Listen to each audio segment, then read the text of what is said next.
The affordable housing crisis in Jefferson County has impacted the local economy in ways that are new and concerning to local business owners.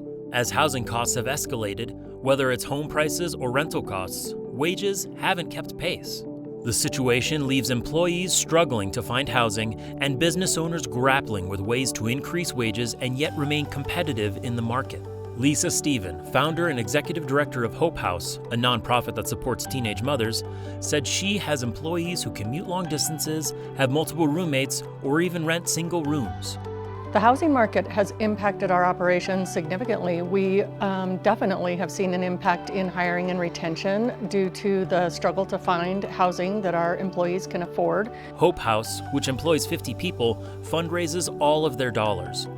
And while they are competitive with other nonprofits, they haven't been able to raise salaries as fast as housing prices have increased.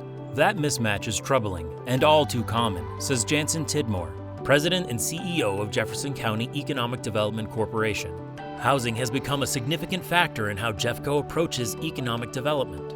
I think when you look at housing and the challenges that it creates for our community, it's something that economic developers traditionally steer clear of. It's not something that we normally jump into and become a part of.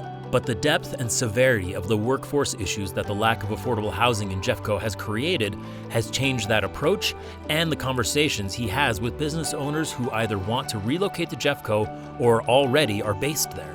It completely changes the salary dynamics. It changes who you're able to recruit, it changes who you're able to retain, and especially as you're looking at that talent, those beginner jobs, those jobs that you're really starting your career. Paris O'Connor is one of those people. She is an office administrator for Equalize Productions, a small audio and video installation and production company in Arvada. She moved out of her mother's home several months ago.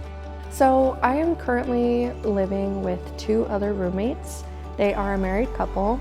I'm renting 1 room in their house. She pays $970 a month for a bedroom, sitting area, and private bath. Other options, which were scarce, were more like $1,400 a month. O'Connor isn't sure when, if ever, she'll be able to afford to buy a home. It's kind of, just looking bleak right now. Seems like I'm going to be renting for the near future. Liz Kissler, who owns Equalized Productions, says she has had what she calls an awakening about housing costs. It's a company goal to increase wages so that employees like Paris can afford to live in the community that they work in. We thought we were good paying employers, and we still have quite a bit of ways to go to get our employees up to where they need to be to live and work in Arvada. We're still very competitive with our wage, but we're realizing quickly that